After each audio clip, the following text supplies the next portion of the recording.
You're watching World TV. Kindly subscribe to our YouTube channel for more videos. Click on the subscribe button and the bell beside it. These will notify you once we drop a new video. Thank you. Zainab pension ẹ ṣé púpọ̀ tí inú àdá o ayọ̀ tẹ̀fílẹ̀ sílẹ̀ máa bálẹ̀ ó dàbí ẹni pé lẹ́kọ̀ọ́ lákúndíjọ́ ọmọ tó dáa lẹ́sẹ̀ wà bí ọlọ́run á tún ilé àtọ̀nà tí ń ṣe iṣẹ́ yóò ní díṣẹ́ gbogbo ìrànlọ́wọ́ tẹ̀ ń ṣe ní fíìmù indọ́sítírì ọlọ́run ọba aláǹdùnà sọ ilé ẹ̀sán tó dáa lákàrọ̀ náà àtàwọn àtẹ̀yìn kò sẹ́ni tó máa rí lẹ́nu wa thank you very much sir. mo wá fi àsìkò yìí padà sí sáàkù kan bí báyìí olú ọmọ pọ̀ lẹ́kọ̀ọ́ olú ọmọ tí mo mọ̀ lẹ́kọ̀ọ́ mẹ́rin ni wọ́n mẹ́rin olú ọmọ tí màá kọ́kọ́ dárúkọ K1 the ultimate ni the olú ọmọ of Lagos Wasiu Ayinde Marshal the olú ọmọ of Lagos olú ọmọ kan tún wà ní Okoko Maiko olú ọmọ ni àmọ́ àwọn kan wà tí wọ́n jẹ́ olú ọmọ tí wọ́n jẹ́ láti bí ìdílé bàbá wọn sọ̀kọ̀ àwọn ni olú ọmọ Musiliu Ayinde Akínsànyà pẹ̀lú olú ọmọ Ìṣẹ́rí mo nílé kékeré kan lẹ́kọ̀ọ́ ó dàbí pálí ṣúgà bá ibẹ̀ lèmi àtẹ̀yà aríléwà àtàwọn ọmọ tó ń gbé ní Diamond Estate bàbá àwọn eléyìí ló ní ilẹ̀ ẹbẹ̀ bàbá olú ọmọ Ìṣẹ́rí ló ní gbogbo Ìdìbò bàbá olú ọmọ Ìṣẹ́rí ló ní gbogbo Ìṣẹ́rí bàbá olú ọmọ Ìṣẹ́rí nílẹ̀ títí ilẹ̀ wọn tó fún ẹgbẹ́ kan o ẹgbẹ́ dá àwọn eléyìí pọ̀ títí wọ́n ń ṣẹlẹ̀ olú ọmọ tí mò ń sọ yìí 5 and 6 lòun àti Àyìndé Akínsànyà Musiliu tí a ti ẹ̀ jẹ́ Abẹ́òkúta ṣùgbọ́n tó jọ máa wórí lẹ́kọ̀ọ́ olú ọmọ yìí ọlọ́wọ́ ọba Látúnjí lọ a máa lọ́ra ẹ̀mí Lẹ́kọ̀ọ́ Látúnjí ní òmàgbó ó tiẹ̀ ó ní connection tó yìí àgbà tí mo rí bọ́n àti aṣọ sójà ni mo ní nǹkan dé aṣọ ọmọ yìí náà tiẹ̀ ní connection tó tó yìí abájọ tírú wa náà ṣe wà ń bí ẹ má bínú o kò gbéraga o ẹ má bínú eléyìí torí tí bá ti sọ ẹlòmí lè lẹ̀ ní lóko èmi ò láìkí lọ́ọ̀ṣì mi ò láìkí ẹ̀ ṣùgbọ́n mo máa àtẹ́ẹ̀dì kọ̀ọ̀kan for one special reason reason ti dẹ̀ máa ń ṣe wá ní ìwà onítọ̀ òní máa àtàṣí ní ọlọ́rẹ́bù olóyè mi ọ̀rẹ́ mi yẹ ní of Africa ṣe sọ lẹ́ẹ̀kan pé ìwà ṣe kókó ọ̀nà mẹ́ta lọ́lọ́dẹ ti sọ̀rọ̀ ìwà ó láti jẹ́ pé ìwà lẹ́kọ̀ọ́ ló gbé olú ọmọdé rí lẹ́nu ìwà lẹ́kọ̀ọ́ ló jẹ́ kí academics lè kúrò pẹ̀lú gómìnà láti wà níbí lẹ́nu ìwà yẹn náà ló fà á tí àwọn marketers wá fi wà níbí báyìí lẹ́nu ọ̀nà kìíní ó bá wọn obìnrin wa wí ọ̀nà kejì ó bá wọn òjíṣẹ́ Ọlọ́run wí ọ̀nà kẹta àmọ̀báyà ẹ̀ bóyá ènìyàn bá wí tàbá sọ mẹ́ta àkọ́kọ́ àwọn Yorùbá sọ̀rọ̀ wọ́n ní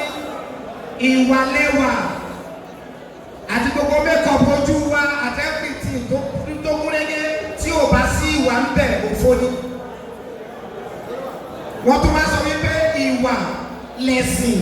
téèyàn bá gbéra tó lágbára tó lóògùn gan tí ò bá sí ìwà ń bẹ̀ olódo ni wọ́n tún wá dáhùn wọ́n wá ní ìwà lọ́ba àwúrẹ́ so nípa bẹ́ẹ̀ Lẹ́kọ̀ọ́ Látúnjí ìwà tó ní Ọlọ́run nígbà lọ́wọ́ ẹ̀ o Ọlọ́run àjọ dá fún ẹ̀ òní wálẹ̀ wà á lókìkí bó ṣe ń nílò yìí wà á rówó fìlò o nídàbẹ̀rẹ̀ háràhárà tí lórúkọ tí ò lówó gbogbo àwọn máa ṣe fún ẹ mo kí Owólabí from Lagos fantastic actor tó tún nírẹ̀lẹ̀ Ọlọ́run kẹ́ may God be with you gbogbo èèyàn tó fi lé ẹ̀lẹ́ tó wá bá Lẹ́kọ̀ọ́ ṣe nǹkan ayọ̀lẹ̀ máa padà délé o Ìṣẹ́rí bá mi lọ sílé Ìṣẹ́rí briefly.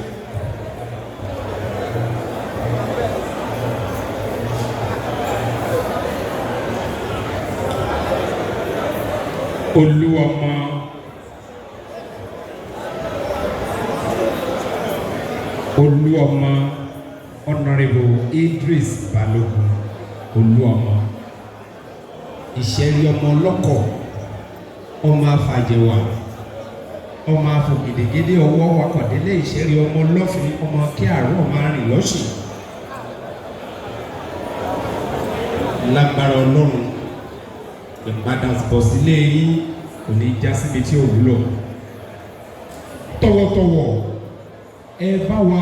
jókòó ní ìjókòó ọlọ́lá yìí ká fi hàn àwọn èèyàn ẹ jáde ẹ dìde ẹ bá mi wá ọkùnrin mẹ́ta wọn ò fi bẹ́ẹ̀ láìkí obìnrin Olúọmọ ò láìkí obìnrin ọkùnrin mẹ́ta tó dáa ni kó wá mú wọn tó bá jẹ́ pọ́kùnrin ni ẹ wá lọ bá mi mú Olúọmọ wá sí orí àga yìí wọn ò láìkí obìnrin ó kẹ́ ẹ fóbìnrin kan sí obìnrin yẹn gbọ́dọ̀ wọṣọ lóko. Yẹmi máa ń tó ń pé yóò kì í ṣe gay ó ṣe dá káwọn obìnrin sọ́dọ̀ ẹ̀ eléyìí ò ń ṣe gay please. ok ọkùnrin mẹ́rin obìnrin mẹ́ta wọ́n jẹ́ méje pápákọ̀ ẹjọ́ Honorable Aka Dixon wọ́n ti transfer sí àkáǹtì Lẹ́kan Látúnjí production lẹ́sẹ̀kẹsẹ̀ wọ́n ti ṣe ẹ bá wà bá àtẹwọ́ fún wọn burúkú owó ni o owó gidi ni Honorable Aka Dixon ò ní mọ́ríṣẹ́kù títí ayé ò ní ṣìṣe láéláé ọba kọ́ máa ń gbé ọ̀gá ò ní tabato ra kẹ̀kẹ́ máa ṣàní ẹ̀ Olúọmọ dé ẹni ńlá dé Olúọmọ lóde ìṣẹ́rí ọmọ wáyé wá ṣe rere ojú pàwẹ̀rẹ̀ pété ní akọlù nílá ọlá Olúọmọ dé bàbá mi abúlé sọwọ́ alágbára nínú alágbára tó nílá nínú ọba bá alátóbi látòbí ju ọba ni wọ́n fi mi yẹ bàbá mi ẹgbà bóyá ìjókòó sórí ìkàlẹ̀ ẹni èèyàn ọmọ pẹ́ tí mo fi ń sọ yí pé kádàrá ṣàgbà yẹn mọ́ Olúọmọ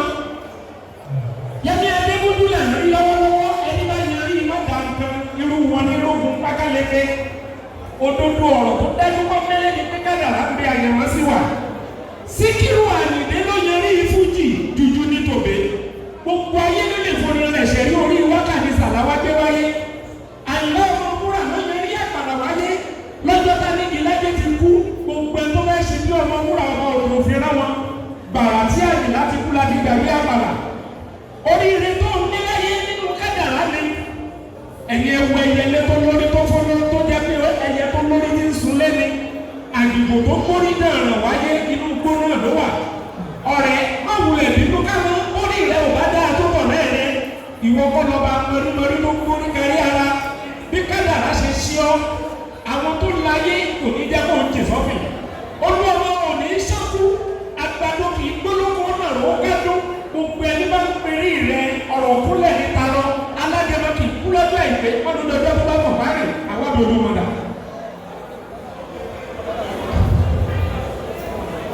ok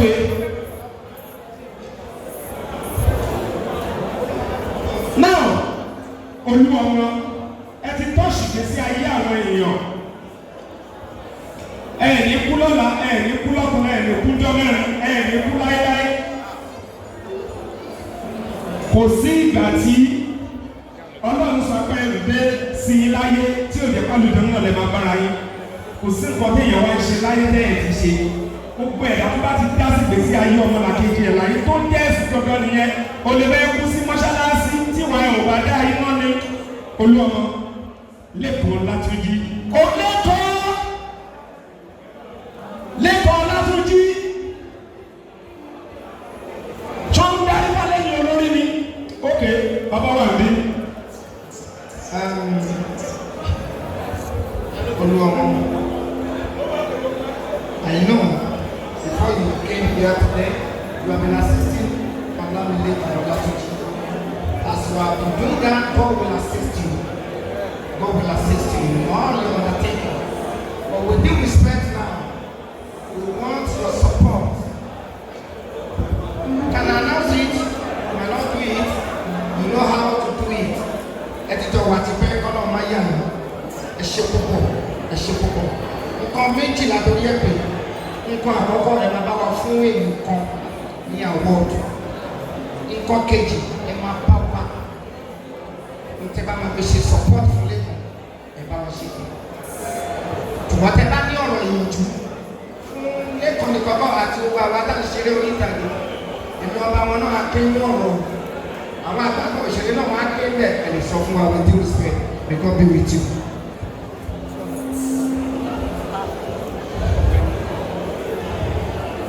Thank you very much. Let's get to me. Mo kí ọmọdé, mo kí àgbà. Inú mi dùn láti wá sí ìbàdí yìí because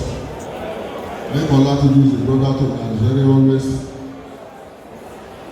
appreciating him in the film and everywhere. Ọ̀rọ̀ ìgbésẹ̀ náà ni máa gbà. Gbogbo ọtí ẹ bá mọ̀ ṣe láyé yìí, ẹ̀jẹ̀ tó tẹra mọ́. Gbogbo ẹ ó yá. Nǹkan tí a bá ń ṣe á dùn mọ́ lọ́wọ́ á dùn mọ́ lọ́wọ́ kò sí nǹkan tí ò sí ṣàlẹ́jù lẹ́yìn kò sí ẹ bá láwọn ọkọ lókè ẹ bá pè ní páàsì wọn wọ́n bá sọ nǹkan tó bẹ̀rẹ̀ fún mi nǹkan bá bá ṣubú bẹ́ẹ̀ náà dẹ̀ kò yí pé nǹkan dédé fún mi pọ̀ bẹ̀rẹ̀ nǹkan lókè dáadáa ìwà wọn kò bí like this person today ìwà nìkan nìkan lò ẹ wo fún mi pàpọ̀ ẹ wo sórí ẹ ẹ̀jẹ̀ bá ìgbàgbọ́ kọ́tà bá ṣe ẹ̀jẹ̀ ká máa fi ìfẹ̀rẹ̀ pẹ̀lẹ́ ìwé pẹ̀lẹ́ ìwà pẹ̀lẹ́ ṣe àlèmọ́ pọ́jú àwa ní gbogbo nǹkan òye pẹ̀lú báyìí ẹni báyìí ní báyìí nínú ọ̀fẹ́ ní bẹ́ẹ̀ báyìí ní báyìí èyí mọ̀ kọ́tọ́ wúyẹ̀ tó ní kótó ní báyìí ọ̀rọ̀ rẹ̀ tún mi nìyẹn lẹ́lẹ́kejì ni pé mo dúpẹ́ lọ́wọ́ bọ́dà mi mo dúpẹ́ gidi gan àtijọ́ ṣe mo tipẹ́tipẹ́ ìgbàdìgbà ìfọwọ́mọ̀ kan máa pàdé nígbà yìí nìyí bọ́lá ṣe máa ṣe ó mílíọ̀n nítorí you must to be good in anything you are doing in this life and ìgbọ́ tó ẹgbẹ́ rẹ̀ ṣe láyé kí ẹ̀ máa rántí ọjọ́ ọ̀la because we are still young táàbà pàdé lé ní alẹ́ pàdé lọ́la a máa ṣe dáadáa anywhere you be you find yourself everywhere you find yourself ẹgbẹ́ òkèbè rúnà akọ́dé ẹsẹ̀ nípa tó máa rán títí ọlá lè kàn lọ́wọ́ because I'm committed to that. To be helping the people like this my brother like people that dey struggle so that Ọlọ́run náà a máa gbọ́ àlọ́ lọ́wọ́ sókè ṣe ń bọ́ ó yẹ kí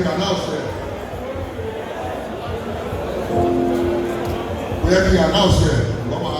ó ti fún permission kí announce màá fún brother mi 500,000.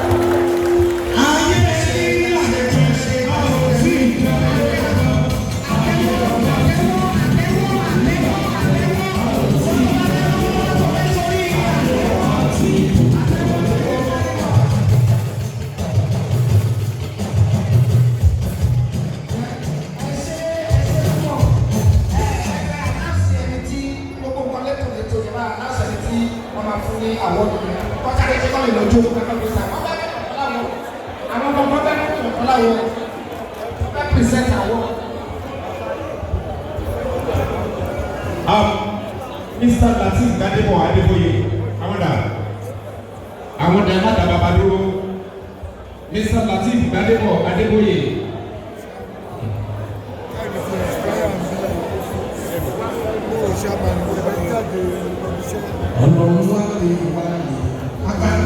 Àwọn dà àwọn ni ìwọ ni wọ́n ti dé.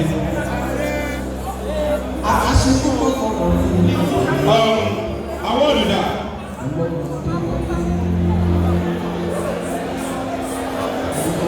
Honorable Chief Mr. Lateef Gbadebo Adeboye. I'm presenting this award for you today. May God be with you. May God continue helping you for your imagination. God will make you to be growing more. And all things will be your life. God will. By the grace of Almighty God.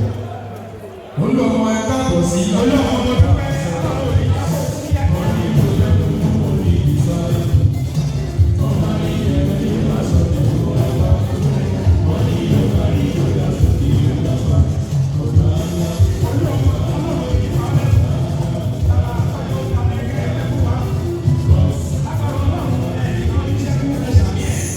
Olúwa títí ayé orí ayọ̀ lọ́wọ́ ẹ̀.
ọ̀nà yánmọ́yánmọ́ níta